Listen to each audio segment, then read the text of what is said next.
Peace, stars. What's up? It's your boy Eru, host of the Dynamics Podcast. Pop up podcast again. I finally got some time today to get my thoughts out on RJ Barrett. This is a podcast I've been wanting to talk about for the longest. The Knicks are in a bad slump as a team together. RJ seems to be in a regular slump here that he's always been in. But this is not an RJ bash episode. This is really just an RJ try to figure it out episode. Maybe when his people see it or something like that, maybe they'll get a thought or something to figure out what's going on with him, man. Because I mean, whatever's happening, it needs to change. And we'll talk about it, man. So anyway, this is your boy Eru. Let's get into it. Start off with the intro, and we'll get right into it, guys. All right, let's go.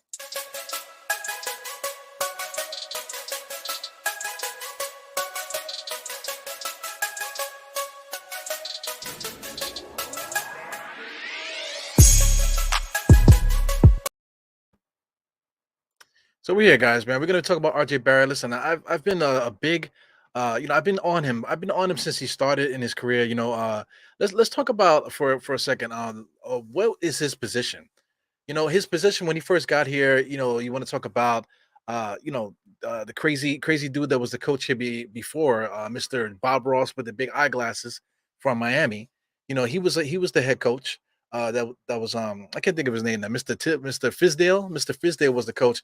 And if you remember the first day that he appeared in an official Knicks regular season game, he played in the backcourt with Trayer, and he was the point guard. He was Trayer wasn't the point guard. I thought Trayer was the point guard, but he literally Fizdale literally wanted RJ to be the point guard starting his career off. So now fast forward to 2022. Now into his fourth year now. I don't know where his position is. RJ tried to play small forward last year, it didn't really work. They eventually got him into more of a ball handling role last year, and he played more shooting guard, more offense driven kind of basketball. But if you fast forward to now, like now he's not playing anything like he played last year. So is it a thing where he might have gained too much weight because he looks heavier? He looks like a power forward. I'll look at some video here as time goes on in this podcast. He looks like a power forward. He looks slow foot. He's not as quick as he was throughout these years. He looks like he's hurt. I'm always commenting about his knees and how his knee to toe ratio is kind of. He's kind of like skipping out there. It's almost as if his ankles are not working properly.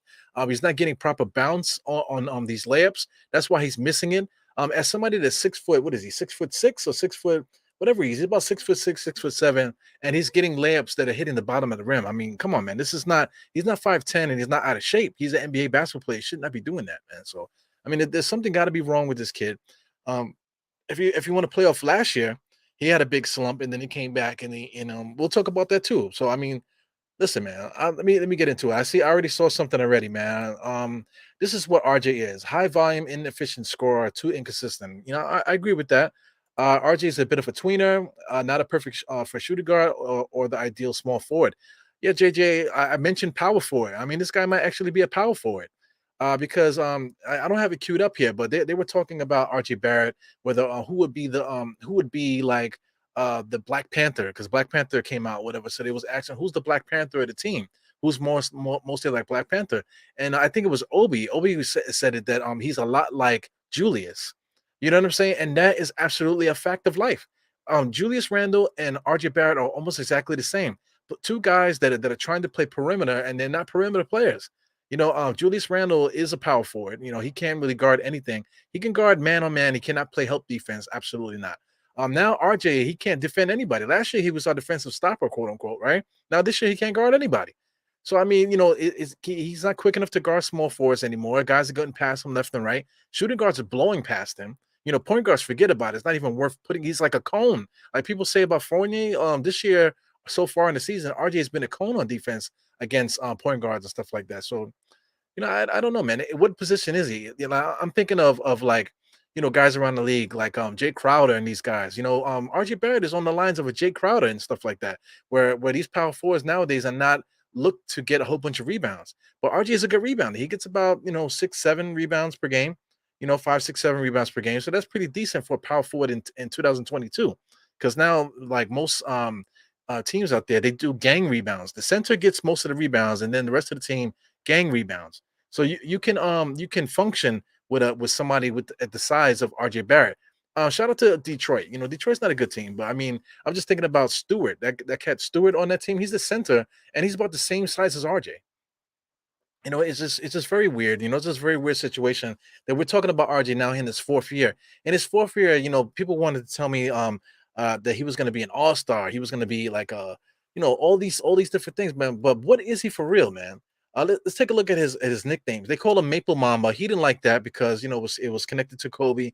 He wanted to have his own identity and stuff like that. I get it, but look at his other nickname. Ducky is there. I don't think I've ever heard anybody call him Ducky.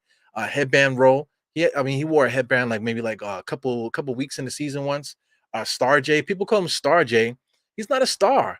A Broadway Barrett. He's not a star. Duke of York. I remember them calling him that. In college. But I mean, like I said, I don't want to get into being like a diss RJ show. Let's get more into this. Amadi Finesse, RJ stat padding. Uh, total line for between Jay Crowder. Almighty Finesse said that RJ was garbage. Trading for OG Abanobi. Listen, man. I mean, what's the difference between RJ and this guy? Abanobi. I'll get into that in a second too, because I have quite a few things queued up here. But let's talk about his stats here. I mentioned this in the Knicks roundup. What that I do with Rafael Diaz, man. I mentioned to him, so this kind of threw him for a loop. He was talking offline, and he was like he never thought about it. It kind of like stuck him for a little bit because if you look at these stats here, first let's check out the minutes per game.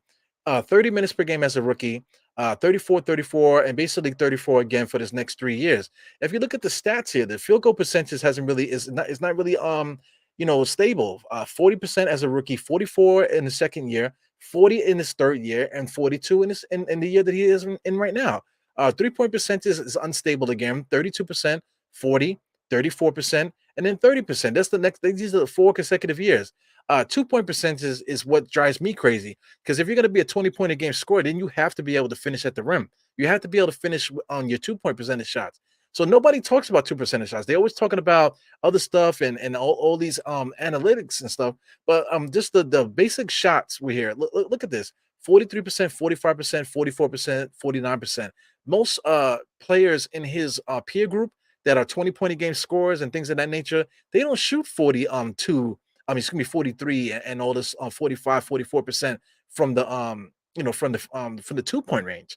These guys are shooting a little bit higher than that. They might shoot around there, but the 3-point percentage is better. That's what gets their field goal percentage up. But we can't have a go-to guy. He's a go-to scorer for us. He scores 20 points a game. He cannot score collectively 40%, 44, 40, and then 42. Basically 41% for his career. He cannot show up to every game shooting 41% and expect us to call him a star, Broadway Barrett and Star J and stuff like that. The guy cannot score. He is exactly what someone said here. He's a volume scorer, man. So is that a bad thing? He's a this is what JJ said. He said he's a high volume, inefficient scorer, too inconsistent. That's what he is. What can we do to improve on this? So I'm gonna use Julius Randle as a counter argument. Julius Randle, for everything that everyone says about Julius Randle is true. He cannot play help defense. He's decent on one-on-one. He's too erratic. He throws elbows at guys, get calls for technicals for nonsense, fouls for nonsense, turnovers to nowhere, dribbles off his foot, throws passes out of bounds. You know what I'm saying? But one thing Julius Randle doesn't do, if he's going to the basket, he don't blow layups, man. He doesn't have any go-to moves, so but I mean everybody agrees that he's a fourth option on a good team. We'll talk about this probably tomorrow when I have Raf on here. We'll get more into Julius Randle. So Julius Randle will get his turn tomorrow. Right now I just want to talk about RJ. So I mean, I'm just looking at these stats. Let's get into the regular stats. As far as rebounding, for the last 4 years, he's averaged five. Look, 5.8, 5.8, and 5.4 in 4 consecutive years, man. Assist 2.6, 3, 3, 2.8. All about the same stats every single year. Steals, he's not really a good steals person for somebody that's known to play defense. Half a steal a game, basically. 0.7 steals for his career in basically 33 minutes per game in these 4 years. Blocks, he doesn't get a lot of blocks either. 0.3 for his career, in 33 minutes. So he doesn't put the stats up as far as defensive player. Does he stay in front of his man? He used to. For some reason he can't stay in front of his man this year. He can't guard anybody, man. And if you want to talk about help defense this year, RJ is just as lost as Julius, and half of the other guys are on the roster. That's what makes Cam Reddish so important this year because Cam Reddish is now the guy that's playing defense. RJ can't guard anybody. I don't know what happened. Turnovers is typically down, about 2 turnovers per game. But I mean, 14, 17, 30, and 18. If you make it all even, scroll down here to the 36 minutes per game here. The points and everything basically balance each other out. 17, 18, 20, and 20. All the other stats are just about the same. So I mean, RJ is who he is to me. He is who he is. We can't point to the playoffs because the Knicks are not a good team, but they're not a good team because of only Julius. They were a good team that one year. That I believe it was Julius. I mean RJ's second year. They were a good team. Because of the bubble and this, that, and the other. But they were a good team because of Julius. They weren't a good team because of RJ. Maybe we lost against Atlanta because of RJ, because RJ wasn't able to be that second fiddle to Julius. So Julius was doing everything and he failed. Everybody threw all the fire on him, but nobody threw no fire on RJ because it's the projection. They're saying that in a couple of years, RJ will be good. But now we're talking about 2 years removed from that almighty fourth seed season. Shout out to State, right? And this guy is still the exact same player. He has not gotten better at all. He hasn't gotten better at all. So I anticipate nobody is going to really watch this podcast because people don't want to hear the truth about RJ Barrett. RJ Barrett hasn't improved. Can he improve during the season? Yes, but I mean let's get into that. Let's get into what happened last year with RJ. Well, excuse me. This is this year. So far, 18 points the first game. Excuse me, 11 points the first game against Memphis. He didn't have a good game, but it was a precursor for what happened the rest of the season.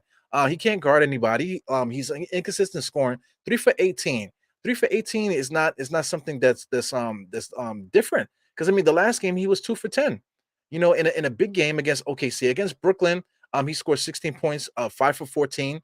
When it comes to big games and playing against good teams, he doesn't show up. When it comes to teams that are not as good and don't play defense and stuff like that, all of a sudden he plays well. You got a couple games here with 21 shots, 19 shots, 18 shots, 16 shots. That's a lot of shots on the ball, man. And if the guy's not going to shoot well, man, that's a lot of shots on ball.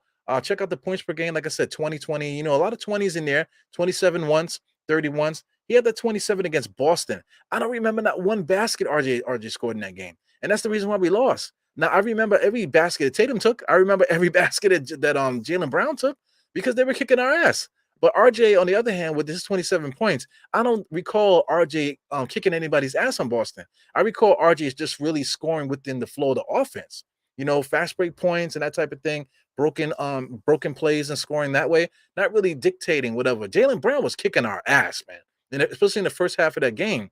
He still was kicking ass in the second half, but Tatum really took over in that second half, and that's how they won the game because they literally was dictating the game and kicking our ass, man. And then the rest of the players were doing their job, hitting shots when they're supposed to, and whatever. But the Knicks don't have that leader that we can trust to be that go-to guy to put us over the top to score, take on the responsibility, do your job as a scorer, go-to person, and then it leaves the bench guys and everybody else to relax because all they got to do is hit shots at that point. But the Knicks are not that good. But like I said, only Julius Randle and Fournier gets that flame. Fournier's not even starting anymore. He got benched several games ago. But people still talking about Fournier. But I mean, it's time for RG to get that flame. 30. He had 30 points against Detroit. What more can I say? Then we play OKC right back to back, and he lays an egg, man. He got benched actually. Tom Thibodeau quietly benched him. He did not play after the 19-minute mark. I believe I don't even think he played much of the. I don't even think he played the fourth quarter at all. I don't even freaking remember. So anyway, let's talk positively a little bit. Last year, RJ Barrett, he had a slow start. So I don't know where you want to start this. I guess you want to start it possibly here, and then start it from the beginning of the season here. So the beginning of the season, he averaged 14 points, 5 rebounds, and 2 assists. Sounds very similar to what's happening now. He was even worse now that then as he is now. 39% from the field, 33% from three. Basically same stats all around. 5 rebounds, 2 assists, zero point 0.4 steals, which is his norm. 0.3 blocks is his norm. Like I said, 14 points per game. Horrible percentages all around and stuff like that. That was the beginning of the year. He was in a slump, right? But everyone talks about last year, like with the second half. So we'll start at that point, right? The game after the last game I picked, which started on what is this? December 29th of last year when he went on a tear. So we can start from there and go all the way to the end of the season. We can count that 14 point game. Look at the stats here: 23 points per game. Same blocks, same steals, basically. 3.5 assists were up a little bit. The rebounds were up a little bit. But percentages, same 71, 34, 41. It's not like he was shooting so much better. He was shooting 39% in the first part of the year when he was quote unquote in the slump. And then when he was shooting better and playing better, he only shot 41%, 34% from three. So it's not like he was shooting better or playing better. He was just taking way more shots. you know, I I don't really know if anybody can argue this right now.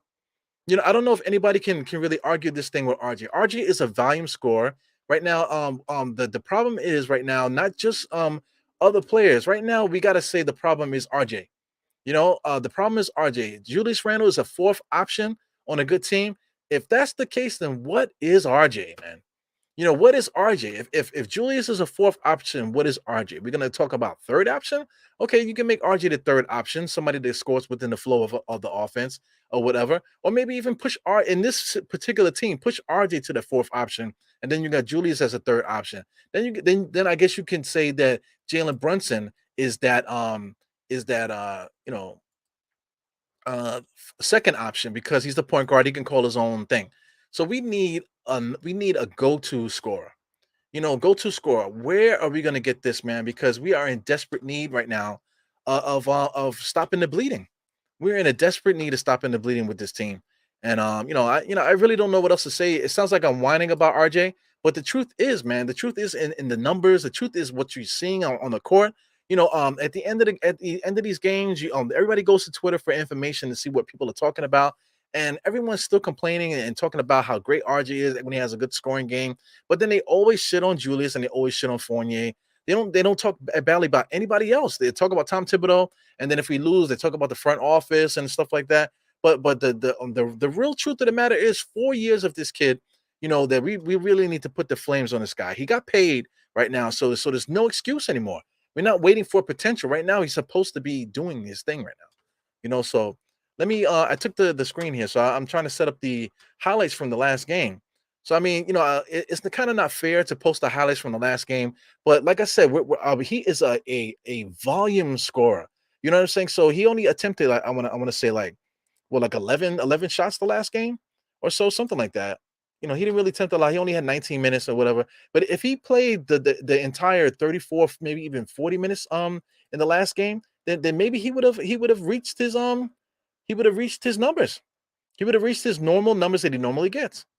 What did he have? He attempted 10 shots in 19 minutes. If he played 40, close to, because he's been getting close to 40 a lot of times, 38 minutes and 37 minutes. He had 37 minutes in the Detroit game. If he had 37 minutes again, he would be approaching 20 shots, and he more than likely would have gotten close to 25 points by the end of the game. What I'm saying? Just based off of volume alone, just taking shots. Not necessarily doing anything to help us win. We still would have lost. It's not like if they kept RG in the game, we would have won. Because I mean, regardless if he scores on 20, 30, 10, 11, don't make a difference. He's not doing anything to really galvanize his team or lead this team. He is not a leader. Right now I see a lot of complaining too. We're gonna see that in this video here. So I'm gonna share this on the screen here. We're gonna take a look at RJ Barrett highlights from the last game. And look at the first player. This is him off balance. He's by himself right here. By himself. He does make this layup though, by himself. But watch how he lands. This is just troubling to me. Look how he runs. He runs like somebody that's taking like 50 Advils just to start this to finish the game. He goes RJ here on the right hand side. He fakes. Okay, here he goes driving. He takes a bump, spins around. That's supposed to be money in the bank. He misses it, point blank. Here we go, drives here, right at the rim. Okay, he makes that one. But a lot of those shots that he can make it or miss it. So I believe he misses basically all the rest of the shots here. Look at this. Like I don't understand. Just now that was that crazy. Look at that. He just he made that one. This is the next one where he gets the ball here, takes the doesn't take the pick from Sims really, comes over to the side and just loses it. He didn't have the strength to get the ball up. He barely got off the ground. Here he goes. Good job by throwing the ball in front of him, but he can't finish at the rim. Here goes another thing here. Interior pass. Like, who is he passing it to there? Here he goes back on defense. He's upset about something. Here he goes wide open from three, even though it's contested. This is the NBA. He's got to be able to make that shot. So they're gonna show this highlight over and over and over again. Because look at there is three people there, but why can't RJ secure this rebound? Three guys were there, yes, but I mean, Shea Gilgeous-Alexander just snatched it out of his hand. He's more concerned with yelling at the referee. Look at him arguing with the refs. Grab that ball. You're a man. Here he goes. Here gets the ball from Brunson there, and look, he just drives into the triple team. They smack it out of his hands. Here goes another easy layup with the left hand. He's left-handed. He just blows it. He's too busy arguing with the refs. He looks like Julius. Here he goes laboring up the court, spin move and just falls to the ground. Like, what the hell is that about? So I mean, I don't know what to say. I really don't know what to say. Hopefully that my internet didn't pop out just now. But what more can I say with this guy? It sounds like I'm whining, but what is the solution? So somebody asked me, I was complaining about Lee by this guy Drew Hanlon. That's the guy that he's been working with all year, right? So all summer and the last few years, and so let's take a look at him training this young lady here. So I'm not going to play the audio. I'm just going to show him I'm just going to show his video here. Yeah, man. Sorry for the internet, but check this out. He's showing this girl this little hop step stuff. Watch this. Let's hop step, pause, and whatever. That is not gonna cut it in the NBA. If you're teaching a kid how to play basketball, this is how you teach little kids that don't know how to play. This girl is nice though. This girl right here, this playing here. Let me I'm sorry, I didn't put the video up here. So I mean, this is the video I'm talking about. So let's rewind that. My apologies for that.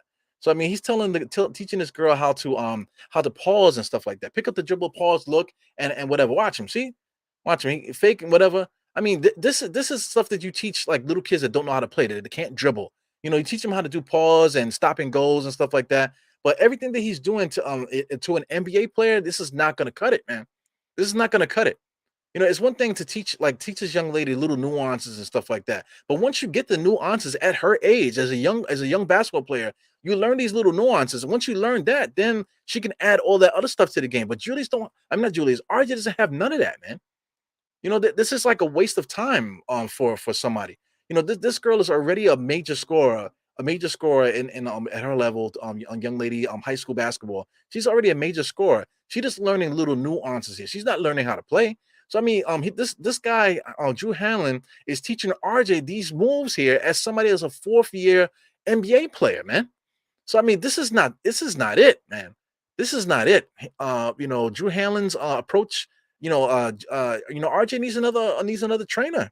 He needs another thought process there. So I mean, we only see RJ, being coached by Drew. I'm quite sure there's other people that's coached him.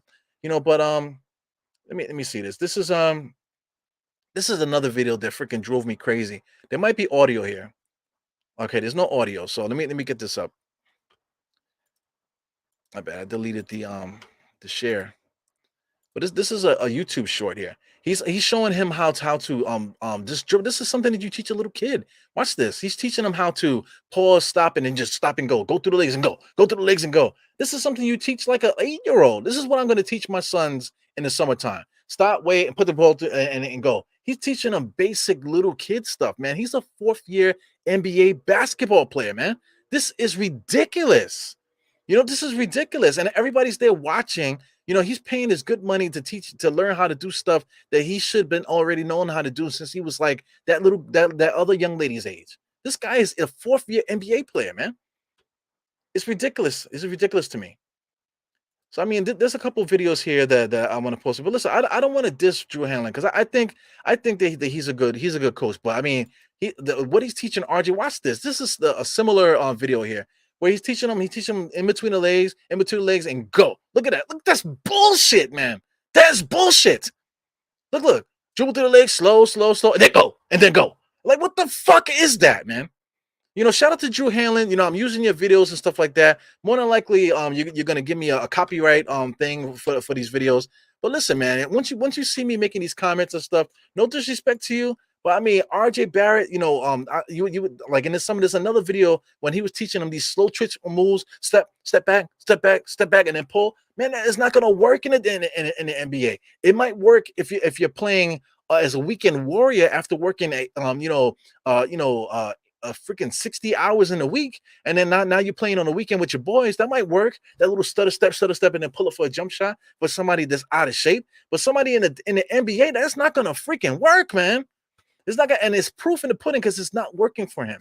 So what is my solution? Somebody asks, who would I choose to be RJ's coach? Now listen, these are some guys that I enjoy watching.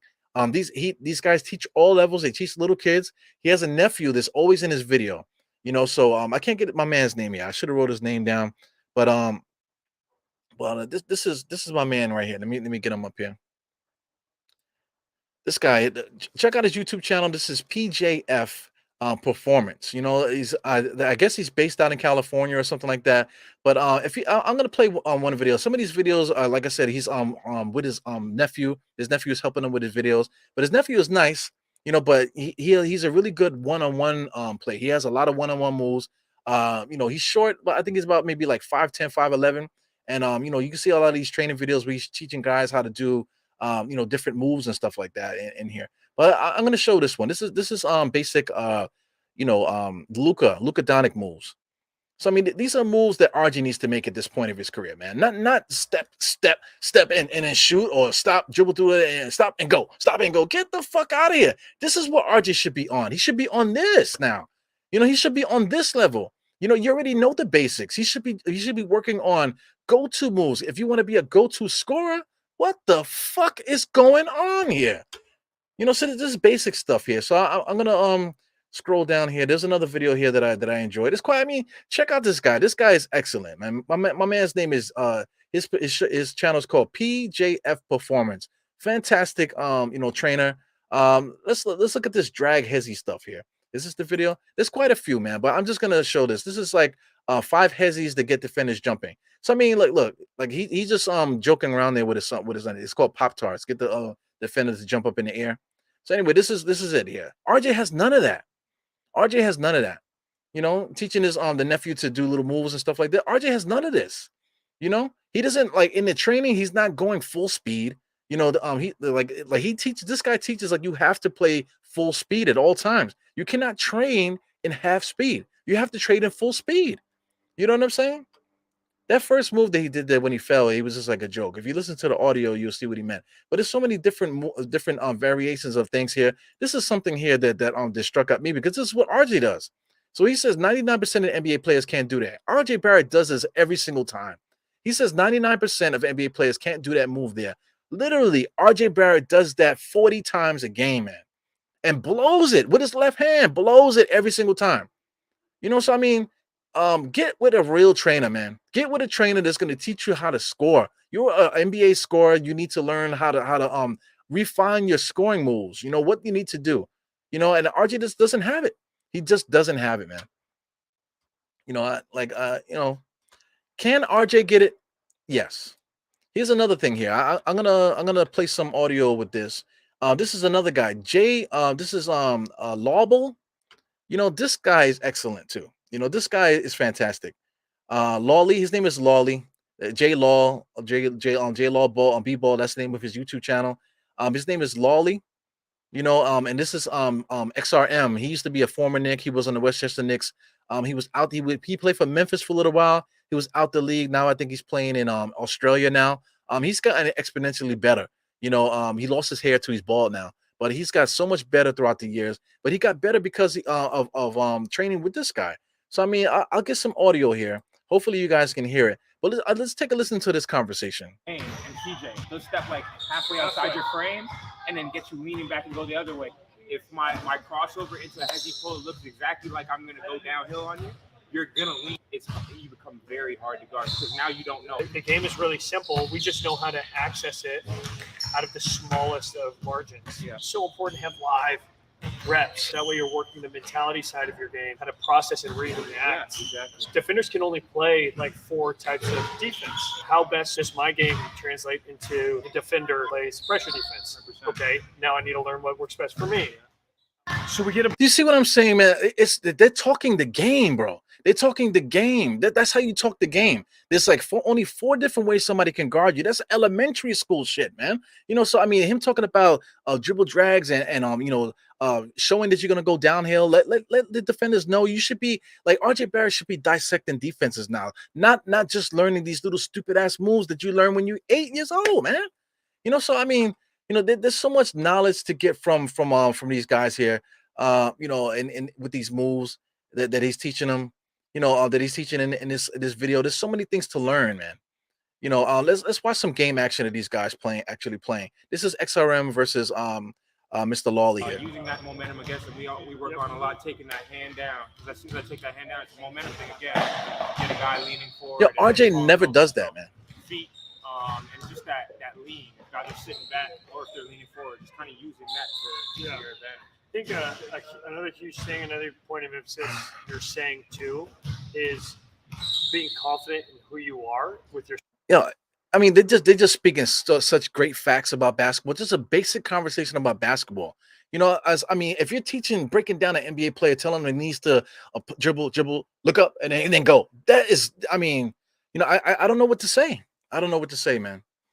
I really don't know what to say. I know a lot of people are going to get mad about this pod. People are going to be in the comments. Whatever. People might not even look at this pod because I'm talking badly about RJ Barrett. They want to hear it. You know what I'm saying? But I mean, if we're going to get better, the key of this is we either RJ needs to figure it out, or we need to move off of RJ. Straight like that.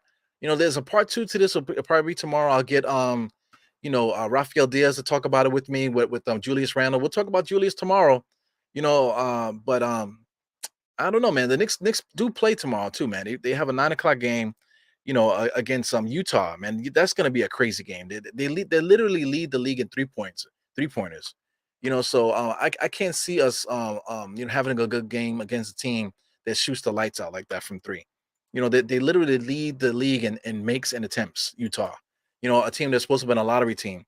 So I mean, listen, man, I'm very frustrated with RJ Barrett. I think the kid could still get it, man. I think he still could get it. What's it gonna take for him to finally get it, man? He got paid. He has the money and he's investing into pro trainers, Drew Hanlon and whatever. You're investing the money in it. But what are you doing to actually to get better on the basketball court? Tom Thibodeau was saying that he does a good job when he shoots the ball a lot. So he wants him to get out there and get extra reps out there. So now the coach is saying that RJ's not even getting the extra reps he used to get. And I'm looking at his body and I see a guy that's breaking down physically. He looks like he's gonna he's one of those guys that all of a sudden are gonna have like cramps and like knee tendonitis and freaking ankle problems and stuff like that. He looks like a guy that's gonna be like that. And it scares me because we invested all this money in this guy. We invested money in Julius. We invested money in Mitchell Robinson. And now Jalen Brunson. What are we going to get out of return for these guys, man?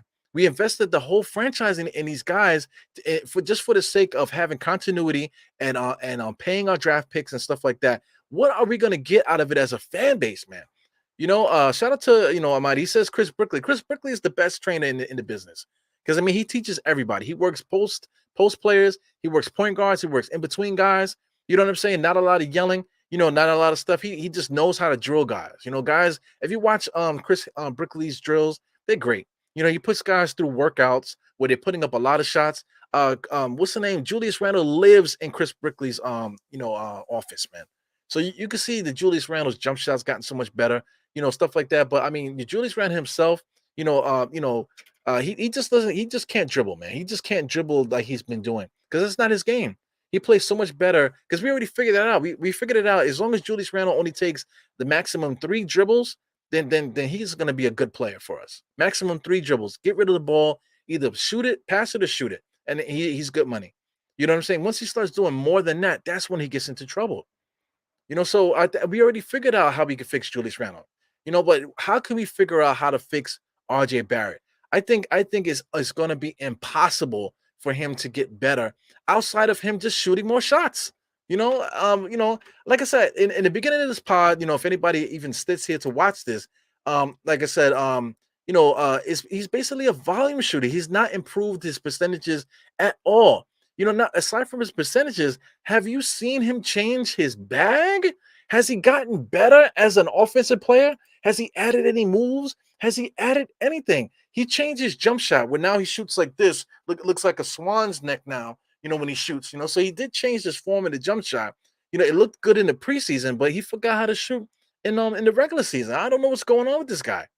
I really don't know, man. So listen, you know, Myth is saying, preach Eru. Barrett is average and he's a real coach. I don't know if he needs a real coach. I don't, shout out to Tom Thibodeau. Tom Thibodeau gets a lot of flack too, but Tom Thibodeau has to play these guys. He has to play RJ. So when RJ doesn't do well and he's hitting the bottom of the rim and blowing layups and this, that, and the other, excuse me, and he can't defend anybody this year. How is that a Tom Thibodeau's fault? What Tom Thibodeau's at fault for is the team defense having the guards sitting in the paint when they should be guarding the perimeter. We getting rained on threes and quickly Rose, RJ, Julius, everybody standing in the paint while these 3-point shooters are just standing in the spot, taking wide open jump shots. So I think that's elementary. If Tom Thibodeau watches tape and stuff like that, we need to stop sending guys in the paint. You got quote unquote Mitchell Robinson when he's healthy, one of the greatest defensive players that ever lived. Then why the fuck are we sending guards and everybody into the paint? When Mitchell Robinson is there and Hartenstein is there. Hartenstein can play defense too inside. So why are we sending our guards to double team drivers when the shooters are just shooting lights out? NBA teams are shooting 45 to 50 3-pointers on us every single game. Like I said, against Utah, they lead the league in makes and attempts. So they're gonna rain down on us like Leonidas in a freaking mighty 300, man. It's just gonna be a wall of arrows coming towards us, and we're gonna get annihilated. Against Utah, we might win. I can't call it, but these guys shoot so many 3-pointers, man, that I think we have no chance to beat Utah. We'll see. That's why you play the games. That's why you watch these games. I'm still gonna do a watch along. I'm still gonna follow the Knicks. But I'm following the Knicks as a franchise, as a team. And I'm talking about the Knicks as a team. I don't give a fuck about RJ Barrett, as far as his game is concerned. He seems like a good kid. I would like to introduce him to one of my sisters. You know what I'm saying? But we're not talking about the dating game. We're talking about basketball, NBA basketball, New York Knicks. How can we get better? So listen, man, this is the end of my rant. I'm trying not to go over the top with it, but I mean, start from the beginning of this pod, get through it, listen to what I'm trying to say without fucking arguing about what you think RJ is gonna be. He's our first draft pick in years. We need to develop him. Tom Thibodeau's not doing this for him. I mean, the excuses for RJ Barrett needs to go out the window. There's nobody to blame but him. Nobody to blame but him. Fizdale's not here anymore. We can't blame Fizdale. We can't blame the other freaking dude that was the coach before Tom Thibodeau came here. We can't blame anybody else anymore. Only thing we can blame is RJ Barrett right now. Like I said, can he get better? Last year he did get better, but he didn't get better from a standpoint where he was like shooting the lights out or shooting better from the field or attacking guys. No, he just was getting more shots. Anyway, I just don't want to keep repeating myself over and over and over again, man. But this is it. This is it for me. I'm done with any argument with RJ Barrett until he starts playing better. Let's say Almighty Finesse. You realize that Drew Hanlon trains Beal, Embiid, Tatum, and Levine, right? Yeah, he trains them, but other trainers train them too. Shout out to Levine, the same guy, Lawley. There's videos of him training Lawley.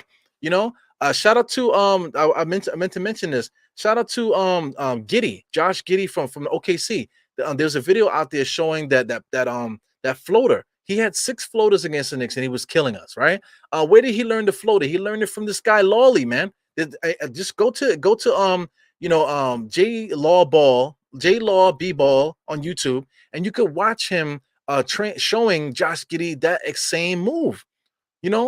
Showing him how to get the shot off. When it counts. So he learned and got better.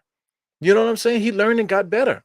Embiid, all these guys, all these best players, man, they got the money. They can travel around. Donovan Mitchell goes to every gym in the offseason. He learns from everybody. That's what these guys need to do. Not to have one guy like he's freaking freaking Karate Kid. What's his name? I don't know, Miyagi, Mr. Miyagi. Like Drew Hanlon's not Mr. Miyagi, man.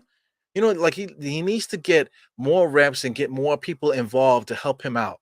Because this is not it. This is definitely not it.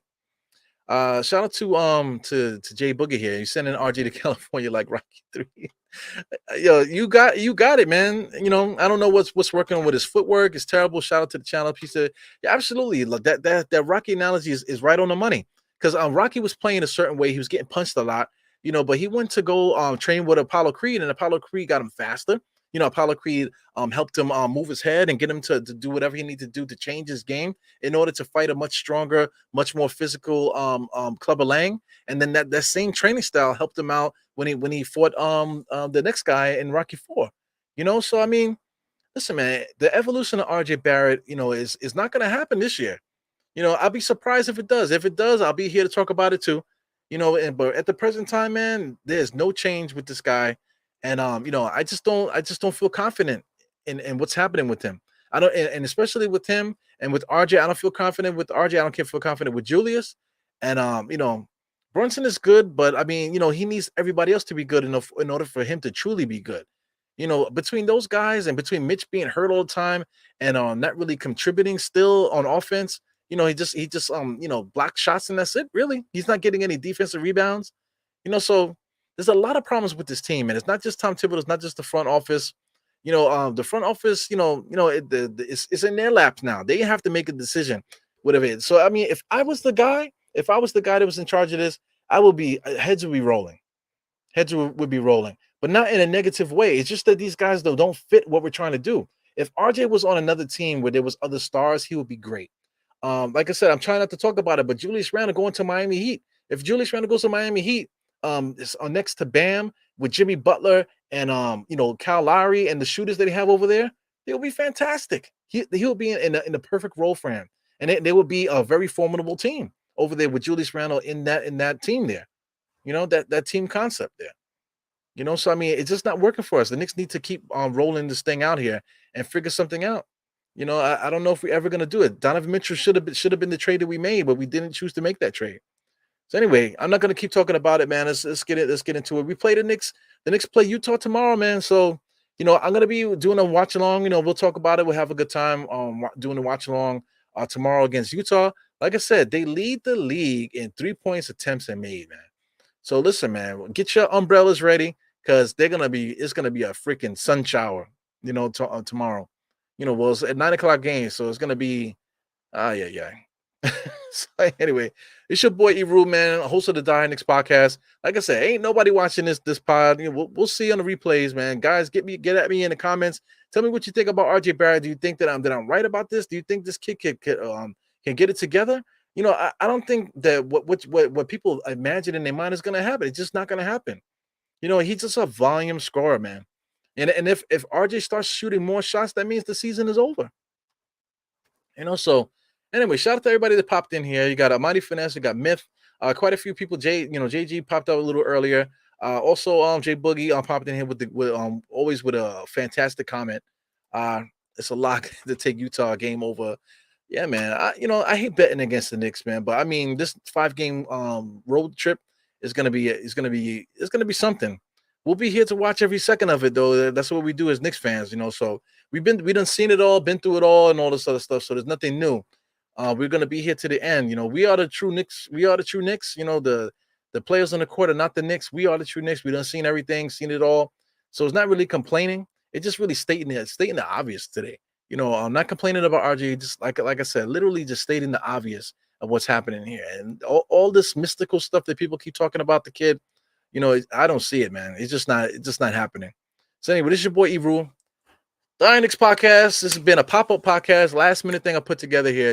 I think I put it together within, I think maybe like 8:30 or so was when I finally started putting it together. So anyway, this is kind of a freestyle type of thing. You know how I do. So I see you guys next time. I definitely will be doing a watch along tomorrow. Me and Ralph Diaz, we're probably gonna go on before the game.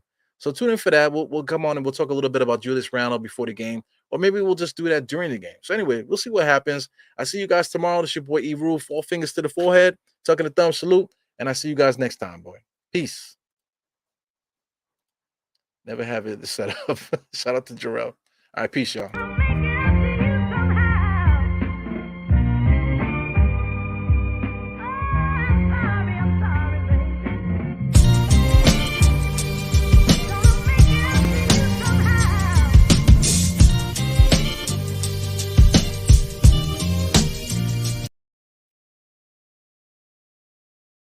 trash.